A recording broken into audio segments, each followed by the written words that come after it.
আসসালামু আলাইকুম বন্ধুরা, সবাই কেমন আছেন? আশা করি সবাই ভালো আছেন। আল্লাহর অশেষ রহমতে আমরাও ভালো আছি। চলে আসলাম আরও একটা ভিডিও নিয়ে।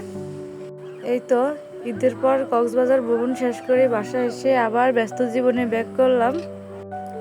এই তো কক্সবাজার থেকে এসে বাসার সব কিছু আবার পরিষ্কার করে নিচ্ছি। এদিকে বাচ্চাদের স্কুলও খুলে গেছে, কয়েকদিন গ্যাপও পড়ে গেছে স্কুল। একটা জায়গায় ঘুরতে যাওয়াটাও যতটা আনন্দের, আসার পর সব কিছু ধুয়ে গুছিয়ে রাখাটাও ততটা কষ্টের। এবার যেহেতু আমার আপু ছিল বাসায়, তাই অতটা কষ্ট হয় নাই। অন্যান্যবার ট্যুর থেকে আসলে যে কষ্ট হয়, আমরা 3-4 জন মানুষ, সবার জামা কাপড় জমা হয় অনেকগুলো, দেখা যায় ভালো ভালো কাপড়গুলো ওয়াশিং মেশিনও ধুতে পারি না, নিজ হাতে ধুতে হয়। এই তো এবার এসে সব আপু ধুয়ে দিল। দেখা যায় কাজের আপার হাতে ধুইলে এগুলো ওই রকমভাবে পরিষ্কার করে না। আমার বোন সবগুলো কাপড় একদম সুন্দর করে পরিষ্কার করে ধুয়ে শুকিয়ে বাইস করে দিয়ে তারপরে বাসায় গেল। এদিকে আজকে যেহেতু বাসায় গেস্ট আসবে, আমরা সবাই মিলে রান্নাবান্নায় ব্যস্ত হয়ে পড়লাম। হঠাৎ করে আমার মামা শ্বশুর মামি শাশুড়ি বলছে আসবে, তাই এদিকে আজকে ফ্রিজে যাই ছিল তাই রান্না করলাম। এই তো এখানে রোস্ট রান্না করব, তার জন্য আমি আগে থেকে বেরেস্তাগুলো ভেজে নিচ্ছি। পোলাও রোস্ট এগুলোর জন্য আগে থেকে বেরেস্তা ভেজে নিচ্ছি, আর অন্যদিকে চিকেনগুলোও ভেজে নিলাম। এই যে এখানে আমি রোস্টের মশলাগুলো কষিয়ে নিলাম। মশলা সব রকমের মশলা দিয়ে, উপকরণে দিয়ে, টক দই, গোলমরিচ, শাহি মশলা। আমি এখানে শাহি মশলা আগে থেকেই বানিয়ে রাখছি। যখনই বিরিয়ানি, খিচুড়ি, একদম গরুর মাংস, রোস্ট, ঝাল ফ্রাই সব কিছুর মধ্যে এই শাহি মশলাটা অ্যাড করি। আর এই মশলা দিয়ে মাংস রান্না করলে অনেক মজা লাগে। এই তো এখানে আমি রোস্টটা কষিয়ে নিচ্ছি, আর রোস্ট যত বেশি কষাবেন ততই মজা। আমার বাচ্চারা তো রোস্ট খেতে অনেক পছন্দ করে। সবসময় যখনই স্কুল বন্ধ হয় আমি রোস্ট, পোলাও এগুলো রান্না করি বাচ্চাদের জন্য। আর সবসময় পুরো দুধের উপরে রোস্টটা রান্না করি, তাতে রোস্টটা খেতে অনেক মজা লাগে।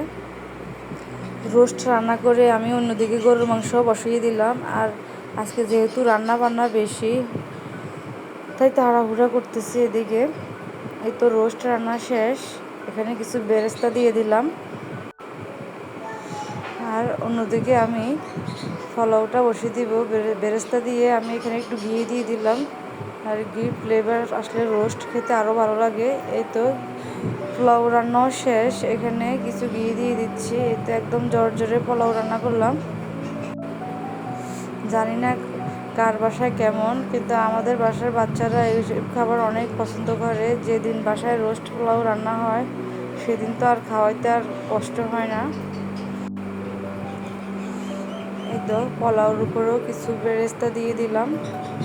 ঈদ শেষে আবার ব্যস্ত জীবন। রমজানে ছিল একরকম ব্যস্ত, আবার ঈদের পর এখন অন্যরকম ব্যস্ত। এই যে এখানে গরুর মাংস রান্না শেষ, আর আজকে কক্সবাজার থেকে আনা শুটকি বোনা করব। এখানে কিছু চুরি শুটকি কেটে নিলাম, আস্ত রসুন দিয়ে পেঁয়াজ কষিয়ে নিচ্ছি। আর এভাবে শুটকি বোনা খেতে অনেক ভালো লাগে, লাল লাল করে। আর শুটকি বোনা দিয়ে ভাত খেলে আমার আর অন্য কিছু লাগে না। শুটকি বোনা দিয়ে অনায়াস 1 প্লেট ভাত খেতে পারি। আমাদের বাসার সবাই আবার শুটকি পছন্দ করে না, এই কয়েকজন আছি আমরা শুটকি পছন্দ করি, তাই আমাদের জন্যই রান্না করতেছি। আমার শ্বশুর, আমি, আমার শাশুড়ি এই শুটকিটা খায় না, অন্যান্য শুটকি আবার পছন্দ করে। আর মামা শ্বশুর, মামি শাশুড়ি ওনারাও শুটকি পছন্দ করে, তাই একটু শুটকি বোনা করে নিলাম এখানে। আর শুটকি বোনা খেতেও অনেক মজা হয়েছে। এই তো এখানে শুটকি বোনা শেষ। আজকে রান্না করব গাছের মিষ্টি কুমড়া, গাছ পাকা মিষ্টি কুমড়া দিয়ে রুই মাছ রান্না করব। এই তো আমার শাশুড়ি এখানে আগে কুমড়াটা কেটে ধুয়ে রেখেছে, এখানে আমি এখন কুমড়া বসিয়ে দিচ্ছি। পুরো কুমড়াটাই রান্না করলাম।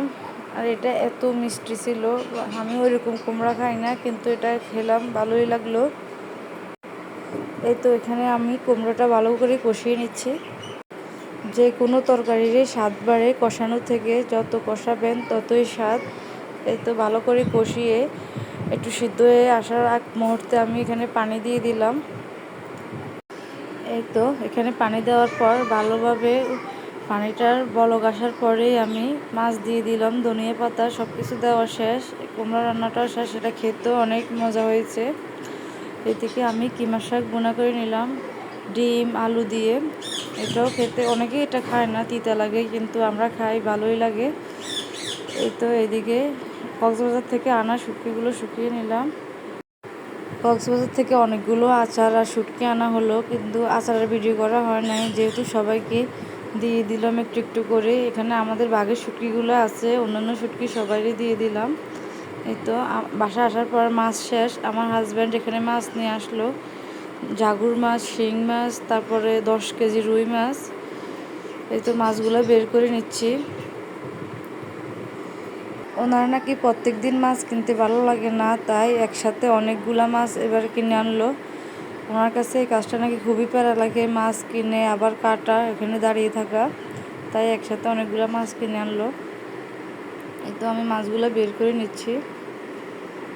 আজকের মাছগুলো সবগুলো মাছই আমার শাশুড়ি ধুয়ে নিল। আর বাসার টুকটাক বাজার অলরেডি শেষ। এই তো আজকে কিছু বাজার করলো, সামনে আরও বাজার বাকি। সামনে যেহেতু আমার মায়ের বার্থডে, তখন আবার কিছু বাজার করবে, একসাথে সব বাজার করে না, যেহেতু হাজব্যান্ড বাসায় আছে, মন চাইলে একটু একটু করে। এই তো এইদিকে আমিও বাজার থেকে কিছু সবজি নিয়ে আসলাম, পটল, লতি, ঢেঁড়স। এখনকার লতিগুলো খুবই সুন্দর, চিকন চিকন। আর এই যে আমাদের গাছের সব আম ঝরে যাচ্ছে, আমগুলো অনেক বড় হয়েছে, কিন্তু ভিডিওতে বোঝা যায় না, খুবই খারাপ লাগে আমগুলোর দিকে তাকালে, সবগুলো আম ঝরে যাচ্ছে। এই তো এই পর্যন্ত, সবাই ভালো থাকবেন, আল্লাহ হাফেজ।